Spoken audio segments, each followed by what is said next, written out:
El discurso histórico referente a las futuras colonias europeas en América presenta un antes y un después de la intervención española en sus territorios.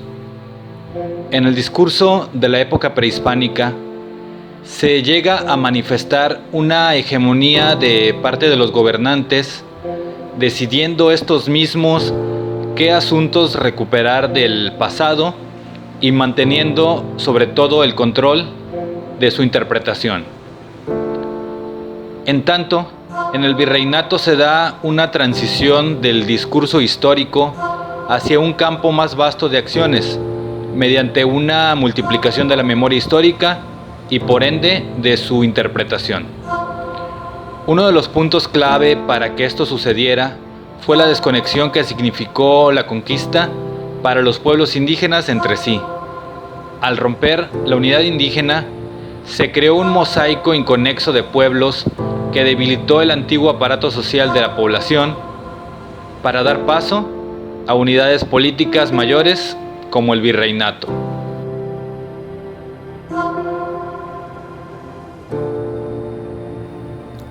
De esta manera, se presentó una baraja de opciones para la interpretación del pasado. La existente antes de la llegada europea, que era la concepción indígena del pasado, la concepción cristiana del desarrollo histórico, que es la traída por los conquistadores, y la nacida entre estas mismas, al darse la colonización y por consiguiente el nacimiento de distintos grupos sociales. La presencia de diferentes concepciones del desarrollo histórico, cronistas de la corona española, discursos particulares de las distintas órdenes religiosas, cronistas del virreinato, de las ciudades y particulares de los pueblos indios, favoreció la aparición de hibridaciones en el discurso de estos grupos antes mencionados.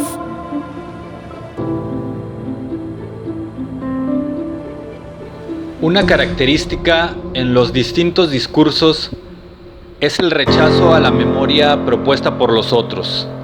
Al no haber durante el virreinato una concepción del proceso histórico que domine, los discursos contradictorios eran el reflejo de la división de clases, grupos y etnias que se desarrollaban en la Nueva España. De entre todos estos, solo un grupo intentó crear una memoria común del territorio que compartía con otras etnias, proponiendo como suyas memorias y tradiciones históricas de los otros pueblos. A este grupo se le denominó criollos.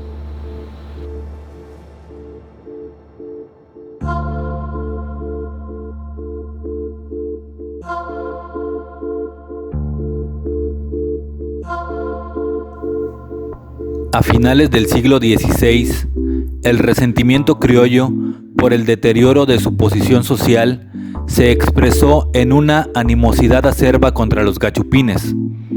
A esta frustración política se sumó un problema de identidad que debía encontrar solución.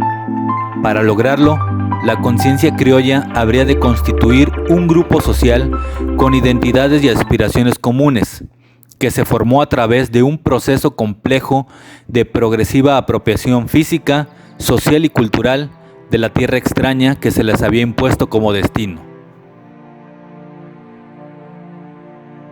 A finales del siglo XVII, los criollos se encontraron en el pasado prehispánico y en la exuberante naturaleza americana dos elementos que los separaban de los españoles, a su vez que estos afirmaban su identidad con la tierra de su nacimiento. En ese siglo, los cronistas criollos, particularmente Juan de Torquemada, Carlos de Sigüenza y Góngora y Agustín de Betancourt, hicieron el elogio de las antigüedades indianas y una presentación exaltada de las riquezas americanas.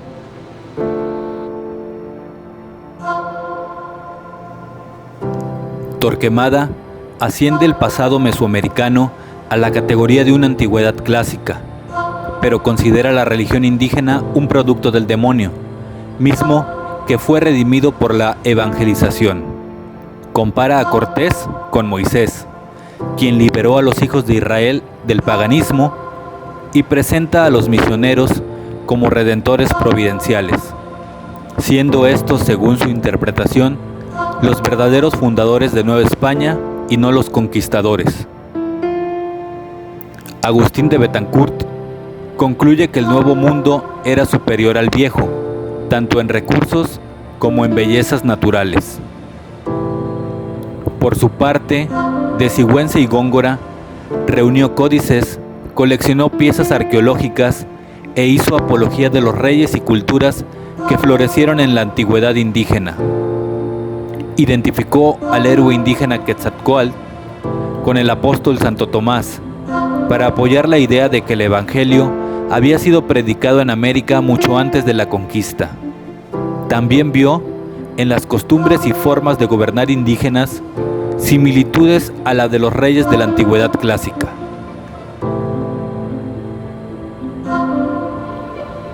De igual forma, a finales de ese siglo y durante la primera mitad del XVII, se apuntala la devoción guadalupana, que se convierte en un culto patriótico generalizado. El santuario de la Virgen de Guadalupe en el Tepeyac fue considerado sede de la Iglesia Universal, lo que hizo que los criollos, necesitados de una exaltación de los valores de su patria, pretendieran convertir a México en la nueva Roma. Es precisamente ese culto guadalupano y la antigüedad indígena las que llamaron la atención de Lorenzo Boturini Benaducci, italiano que estuvo en México entre 1736 y 1743. Obsesionado por conocer las historias antiguas indígenas, emprendió una búsqueda que lo llegó a ser poseedor del mayor acervo cultural del México antiguo reunido en la Nueva España. Admirador de la obra de Giambattista Vico y su Ciencia Nueva, planteó una interpretación revolucionaria de la historia antigua de los indios, dividiéndola, al igual que Vico, en 3 edades: edad de los dioses, de los héroes y de los hombres. Convertido en guadalupano, promovió en Roma la coronación de la Virgen, acto que a la suerte lo llevó al destierro por no considerar el celo patriótico y religioso presente de los criollos. Ante este escenario, el sentimiento criollo por recuperar el pasado indígena fue el centro de un ataque devastador por parte de algunos de los escritores más influyentes de la Ilustración europea.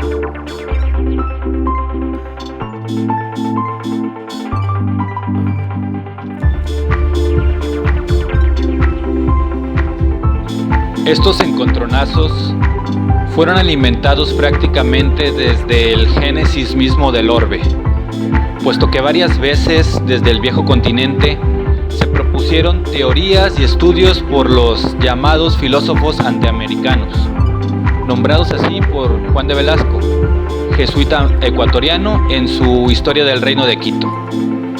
Estos proponían una supremacía de especies presente en el territorio europeo contra los organismos desarrollados y o introducidos en América. Personajes como Pau, Raynal, Marmontel, Buffon y Robertson desarrollaban hipótesis para sustentar lo dicho mediante un determinismo climático. En realidad, la consideración de la influencia del clima fue un lugar común entre los tratadistas europeos del siglo XVIII, aun cuando nunca llegó a existir un consenso completo sobre estas cuestiones, y las reservas suscitadas por las explicaciones ambientales fueron numerosas y crecientes. En el caso de Buffon con su Historia Natural, la cual es una monumental enciclopedia de la naturaleza, el científico francés pasa revista a toda suerte de temas combinando erudición, originalidad y claridad expositiva. No obstante, entre los factores de su pensamiento naturalista, el ambientalismo desempeña igualmente un papel capital. Estas aseveraciones fueron extendidas a la especie humana. Una de las más antiguas y persistentes ideas en el pensamiento occidental es la de que el hombre es reflejo del ambiente en el que vive. Históricamente, esta presunción ha podido referirse tanto al hombre como ser biológico como a la naturaleza social de la humanidad. De esta forma extiende Buffon el juicio realizado a especies como los cuadrúpedos, al salvaje americano, con su ya conocido juicio negativo. Explica que la naturaleza americana es débil porque el hombre no la ha dominado, y el hombre no la ha dominado porque a su vez es frígido en el amor y más semejante a los animales de sangre fría, más cercano a la naturaleza del continente, acuática y en putrefacción. Los europeos se consideraban como la más inteligente y bella de las razas, relegando al resto de la humanidad a una posición inferior.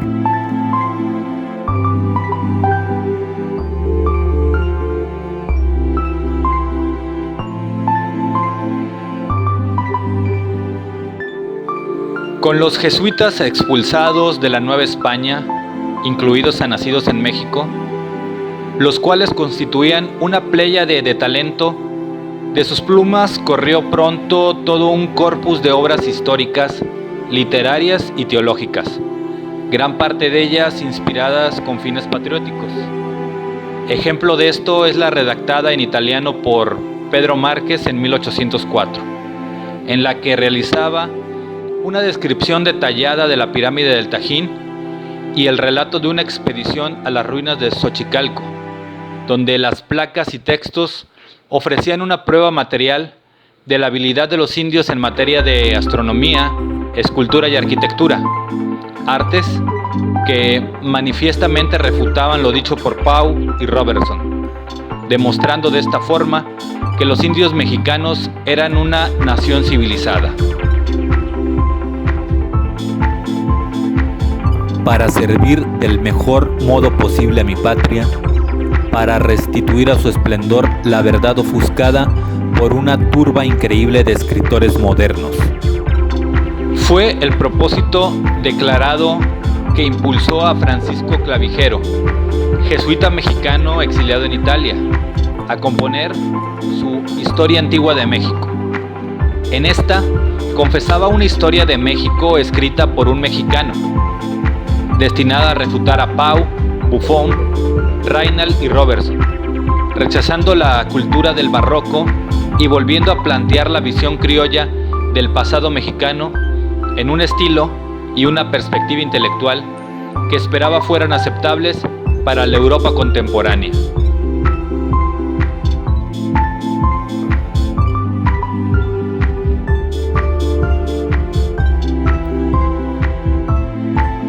Juan Luis Maneiro, biógrafo del padre Clavijero, menciona que éste decidió escribir su Historia Antigua de México, dado el afecto que tenía a su patria y a los mexicanos, en este caso a los indios. Además, motivado por las investigaciones filosóficas sobre los americanos del abate prusiano Cornelio de Pau, uno de los principales forjadores de la llamada Calumnia de América. De Pau es a todas luces mucho más radical que Buffon. Este se había esforzado en dejar al hombre fuera de su tesis y había de hecho en él, en el peor de los casos, un animalazo frío e inerte, recipiente e inexperto. Por su parte, De Pau considera al americano un degenerado. La naturaleza del hemisferio occidental no es imperfecta. Es simplemente una naturaleza decaída y decadente para el autor. La Historia Antigua de Clavijero vino a ser la primera interacción sistemática y moderna del pasado mexicano. Con ella se dio el paso más difícil en el complejo proceso que por más de 2 siglos perturbó a los criollos para fundar su identidad. Para lograr esto, asumió ese pasado como propio y como parte sustancial de su patria, ofreciendo una reconstrucción del pasado indígena y mostrándolo como una herencia orgullosa de los criollos. Todo esto sin conectarla con la situación degradada de los supervivientes indígenas. Así, la patria de Clavijero es el conjunto de valores que los criollos identificaron como propios. Se trata, pues, de una patria construida a partir del reconocimiento de valores comunes, identificada por la originalidad de su geografía, la incorporación de valores y tradiciones culturales entrañables, sumadas a la unidad de creencias y prácticas diseminadas por la Iglesia Católica. Esta comunidad de valores y prácticas habría de expresarse mediante símbolos que denotaran una identidad compartida, afirmada más allá de las divisiones creadas por la raza, la economía o lo social, siendo la Virgen de Guadalupe el mayor símbolo unificador de una sociedad tan desigualmente dividida. La guadalupana como símbolo unió a criollos e indígenas en un solo culto nacionalmente celebrado. Sin embargo, para el apasionado historiador de la insurgencia e independencia, don Carlos María de Bustamante, no pasó desapercibida, puesto que pudo leer en el famoso ensayo político novohispano de Alejandro de Humboldt todo lo que este científico extrajo de la historia antigua de México. Don Lucas Alamán, gran historiador conservador, califica de inmortal a Clavijero y, en su Historia de México, lo llama patrióticamente nuestro historiador nacional. El político liberal don Tadeo Ortiz, en su México considerado como nación independiente y libre, considera la historia de Clavijero como eminentemente clásica. De esta manera, a comienzos del siglo XX, los merecimientos de Clavijero fueron en aumento, tanto que para 1933 se diera el establecimiento en la Facultad de Filosofía y Letras de la Universidad Nacional Autónoma de México, la Cátedra de Historia Antigua de México. Por lo que toca al examen crítico de la historia antigua de México, Gloria Grajales considera que Clavijero revaloró y renovó la historia del México prehispánico. Fue un innovador y mostró gran pasión por lo mexicano, aunque a veces su desequilibrio pasional se muestra patente. Estima, citando al historiador español José Miranda, que Clavijero tuvo la sed de saber y mostró una extrema curiosidad por los temas nuevos, lo cual constituye y caracteriza a los ingenios del siglo de las luces. Encuentra además que la actitud del jesuita desterrado a Italia sigue una dirección sociológica, lo que lo distingue de los historiadores coloniales novohispanos anteriores a él, puesto que el estudio del desarrollo histórico del pueblo indígena de México se funda socialmente en el análisis de las raíces prehispánicas. León Portilla subraya que fueron las investigaciones filosóficas sobre los americanos de Cornelio de Pau las que impulsaron a Clavijero a escribir su primera historia en defensa del hombre y del mundo indígena prehispánicos, así como la segunda la escribió para deshacer infundios y hacer resaltar las increíbles hazañas misioneras de sus hermanos de orden en la ignorada península de Baja California. Clavijero, al igual que otros jesuitas americanos, sale en defensa del terruño y combate contra esos críticos con una emoción peculiar que ya se puede llamar un tanto nacionalista. En términos generales, prueba las bondades del indio y aporta razones justificativas de sus debilidades. En el fondo, sus ideas sobre este son, ante todo, alegatos políticos. De aquí el uso de ellos por parte de la generación criolla independentista. La obra de Clavijero ofrece una nueva dimensión de la conciencia histórica de los criollos, siendo una de varias que se publicaron entre 1750 y 1810 y que cambiaron la concepción del pasado. La raíz profunda del México antiguo fue vista bajo una nueva luz por los criollos formados bajo la influencia de las ideas ilustradas.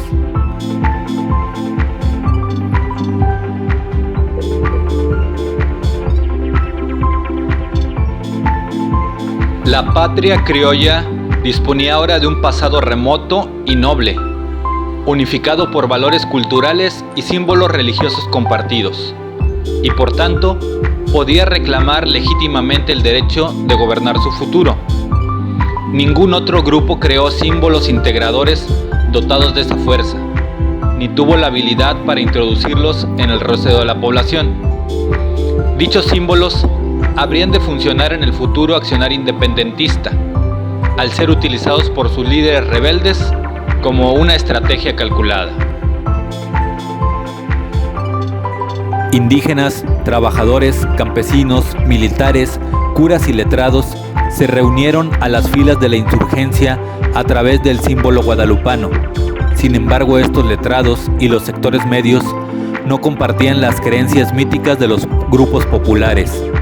Eran hombres formados en las ideas de la Ilustración y del patriotismo criollo, con un proyecto político moderno y secular. Para finales del siglo XVIII, la memoria del pasado elaborada por los criollos dominaba los libros de historia. A su lado se manifestó el discurso indígena, cargado de símbolos y mensajes polivalentes, siendo este más perturbador y difícil de captar. Este discurso llegó a nosotros a través del registro distorsionado de sus represores.